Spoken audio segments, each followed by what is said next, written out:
Very good morning all. I am Pinky Malik, lecture in economics. आज के इस लेक्चर में हम बात करेंगे क्लास 11th का जो चैप्टर 3 है, जनगणना और प्रतिदर्श विधि। उसका इंट्रोडक्शन करेंगे कि जनगणना विधि और प्रतिदर्श विधियाँ कौन सी होती हैं। आने वाली वीडियो में हम करेंगे प्रतिदर्श विधि की जो होती है उसके टाइप कौन कौन से होते हैं। तो शुरू करने से पहले हम देख लेते हैं कि जनगणना जो विधि है या प्रतिदर्श विधि है वो कौन सी होती है।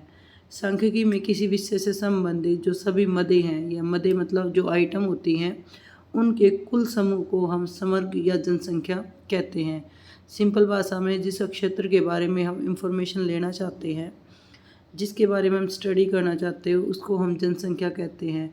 आम भाषा में जनसंख्या का अर्थ होता है एक क्षेत्र में रहने वाले लोगों की संख्या, लेकिन सांख्यिकी में जनसंख्या या समग्र का मतलब होता है उस क्षेत्र का, उस मदों का जिसके बारे में हम स्टडी करना चाहते हैं। जनसंख्या जिसके विषय में हमें सूचना एकत्रित करनी है, उनकी मदों के समूह को जनसंख्या या समग्र कहा जाता है।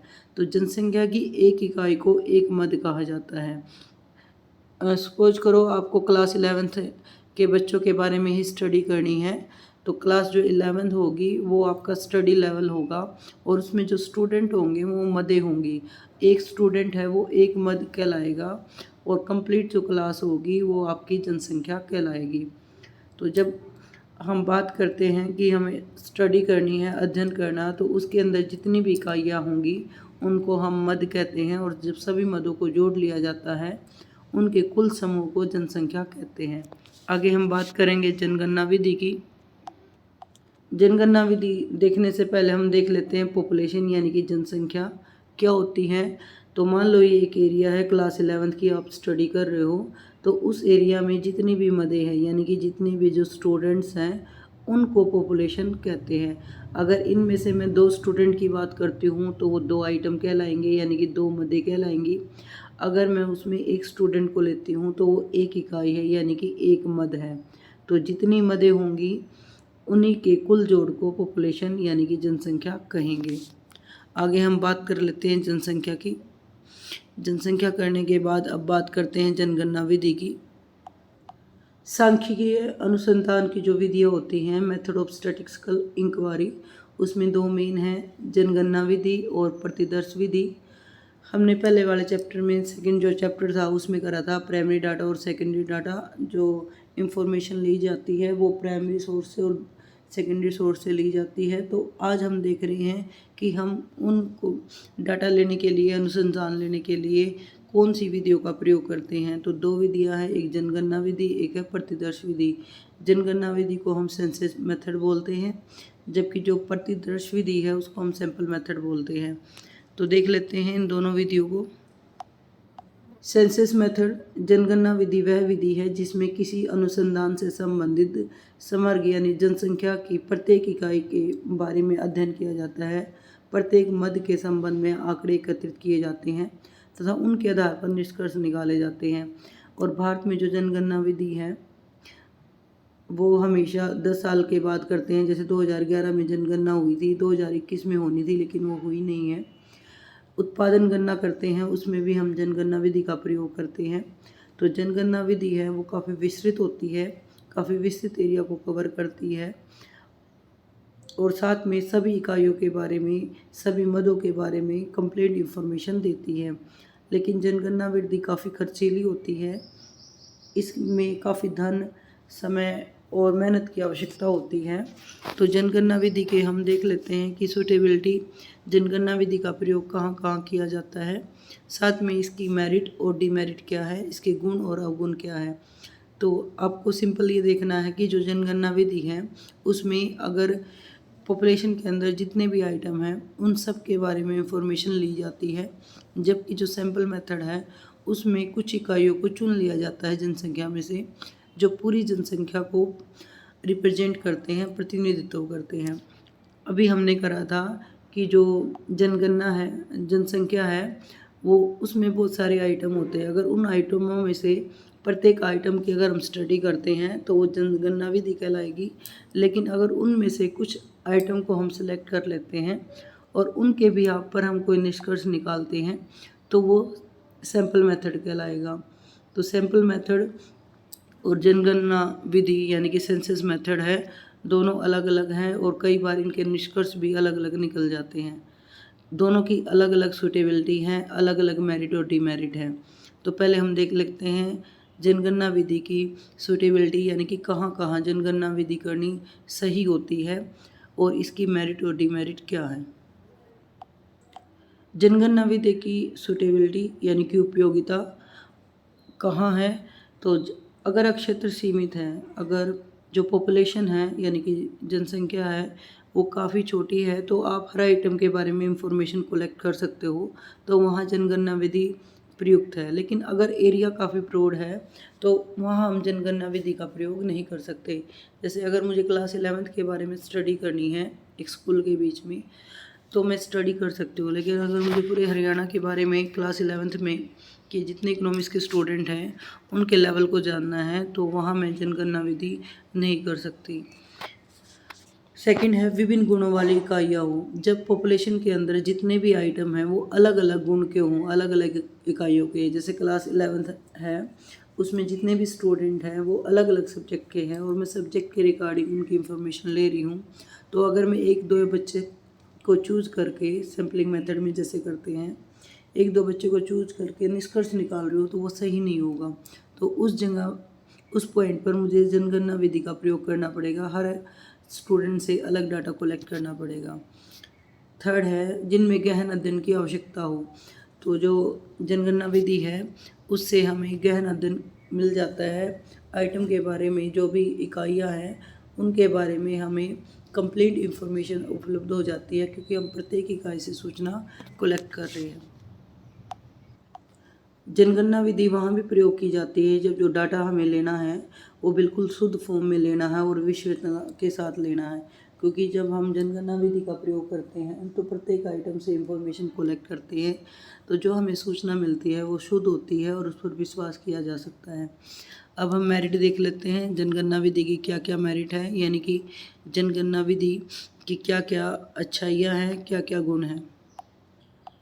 जनगणना विधि से जो आंकड़े प्राप्त होते हैं वो शुद्ध होते हैं, विश्वसनीय होते हैं, क्योंकि प्रत्येक मद से आंकड़े एकत्रित किए जाते हैं। सेकंड, जनगणना विधि द्वारा जो आंकड़े एकत्रित किए जाते हैं वो विश्वसनीय और शुद्ध होने के साथ साथ पक्षपात रहित होते हैं, उनमें पक्षपात नहीं होता, पक्षपात की संभावना कम होती है। पक्षपात का मतलब है हम किसी की एक की साइड नहीं ले रहे हैं, सब आइटम के बारे में इंफॉर्मेशन कलेक्ट कर रहे हैं, प्रत्येक मद को चांस है कि वो जनगणना विधि में शामिल होता है।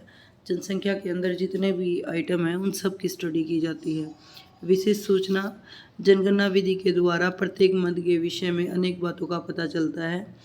प्रत्येक मद के बारे में हम इंफॉर्मेशन कलेक्ट करते हैं। जैसे हर 10 साल बाद जनगणना विधि होती है जिसमें हम जनसंख्या का ब्यौरा लेते हैं भारत के अंदर, तो उसमें हमें जनसंख्या के साथ साथ जनगणना में लोगों की बेरोजगारी, रोजगार, लोगों की संख्या के साथ साथ मोरालिटी रेट आदि तत्वों के बारे में इंफॉर्मेशन मिल जाती है।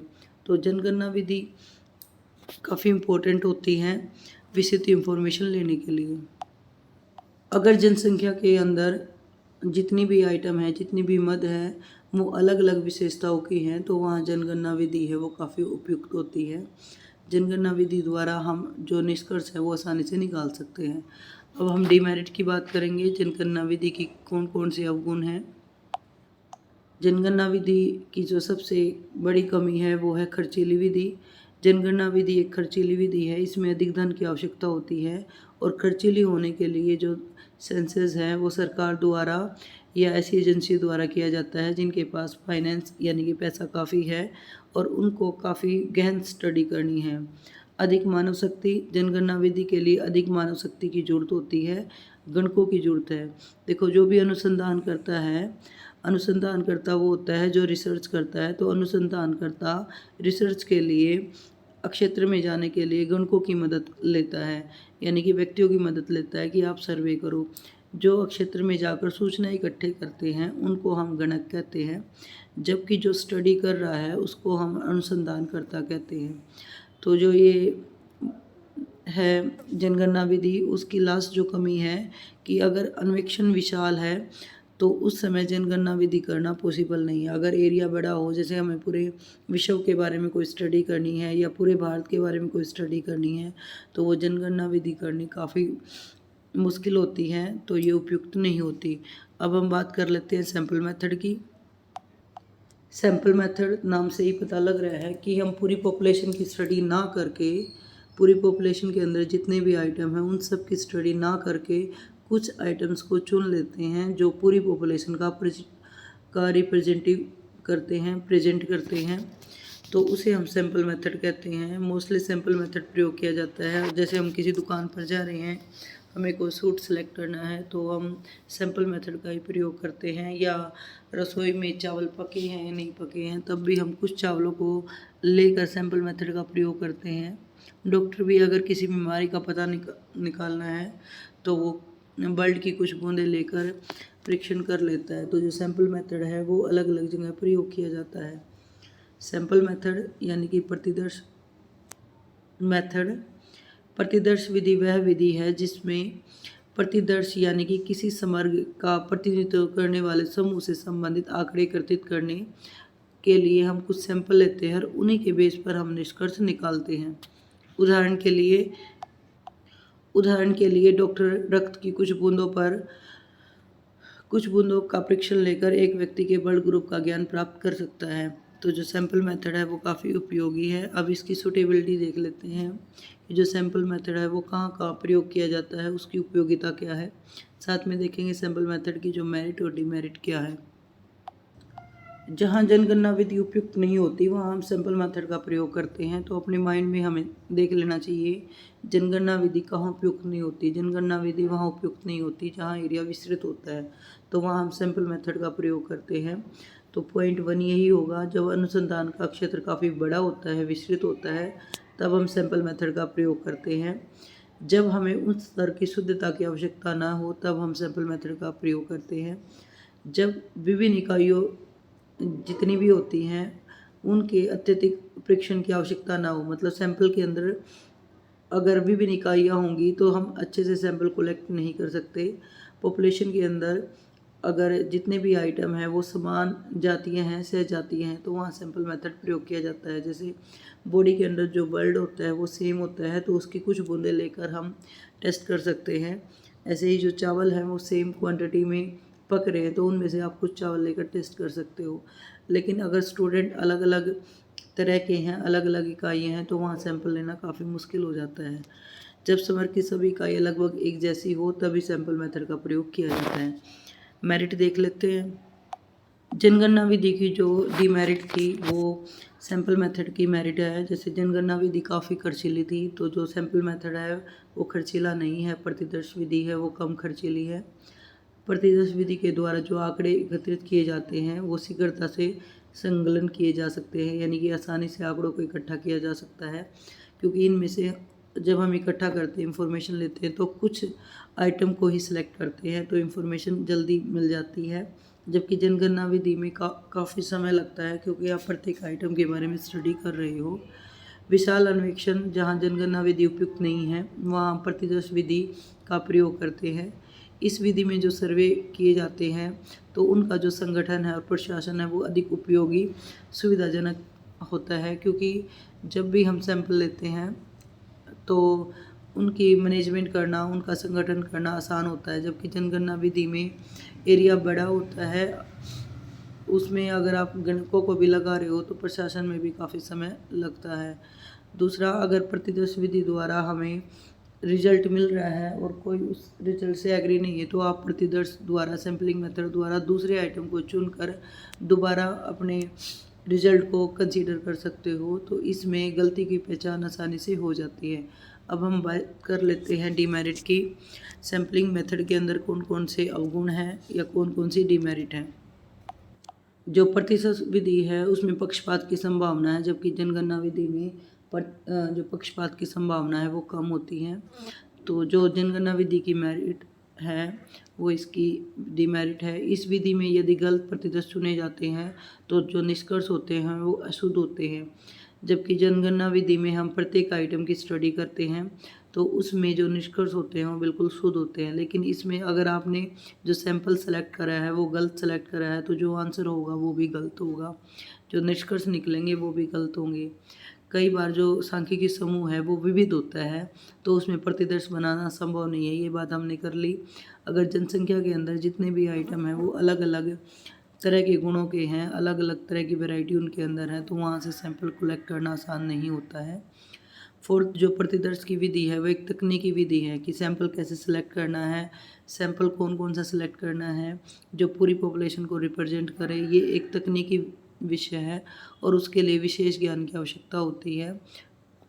तो ये भी एक डिमेरिट है। आगे हम कर लेते हैं, जब हम सैंपल सिलेक्ट करते हैं तो हमें कौन कौन सी सावधानी बरतनी चाहिए। सैम्पलिंग मेथड की कामयाबी इस पर डिपेंड करती है कि जो आपने सैंपल लिया है वो कैसा लिया है। अगर आपने सैंपल अच्छा लिया है तो निष्कर्ष भी अच्छे निकलेंगे। तो हमें कौन कौन से तत्वों को ध्यान में रखना चाहिए जब हम सैंपलिंग मेथड करते हैं। सबसे पहले प्रतिदर्श इस प्रकार का होना चाहिए कि जो सांख्यिकी की समूह की जो भी विशेषता है उसका पूर्ण प्रतिनिधित्व करता हो, रिप्रेजेंट करता हो। एक सैंपल के अंदर वही गुण होने चाहिए जो पूरी पॉपुलेशन के अंदर है। तो सैंपल सोच समझ कर लेना चाहिए। सहजातीय किसी भी संख्या समूह में 2 या 2 से अधिक सैंपल छांटे जाते हैं तो उनमें समानता होनी चाहिए और जो सैंपल होते हैं वो स्वतंत्र होने चाहिए, क्योंकि जो भी सैंपल आपने कलेक्ट करा है वो पॉपुलेशन के अंदर जो इकाई है उनसे स्वतंत्र होना चाहिए ताकि कोई भी पक्षपात ना हो। फोर्थ है, जो सैंपल आप कलेक्ट कर रहे हो पॉपुलेशन से उनकी जो संख्या है वो पर्याप्त होनी चाहिए। अगर बड़े एरिया को कवर कर रहे हो, मान लो आप 1000 स्टूडेंट के बारे में स्टडी कर रहे हो तो उसमें से आप कम से कम 100 स्टूडेंट के बारे में स्टडी करोगे। लेकिन अगर पॉपुलेशन का जो साइज़ है वो 1 लाख है तो जो 100 स्टूडेंट आप लोगे वो सैंपल का सही साइज़ नहीं होगा, आपको सैंपल का साइज़ है वो भी बढ़ाना पड़ेगा। तो जितना एरिया होगा सैंपल का साइज़ भी उसके अकॉर्डिंग होगा। तो सैंपल का जो साइज़ है वो पर्याप्त होना चाहिए ताकि विश्वसनीय जो निष्कर्ष है वो निकाल सके। और लास्ट है, जो अभी हमने करा था कि जो समर की जितनी भी इकाइयाँ हैं जो भी आप ले रहे हो वो आपस में स्वतंत्र होनी चाहिए, सहजातीय के साथ साथ स्वतंत्र भी होनी चाहिए। अगर आप एक सैंपल या कुछ सैंपल उनमें से चूज़ कर रहे हो तो उनका असर दूसरे सैंपल पर, दूसरे आइटम पर नहीं पड़ना चाहिए। आज के लिए इतना ही। धन्यवाद। Thanks for watching.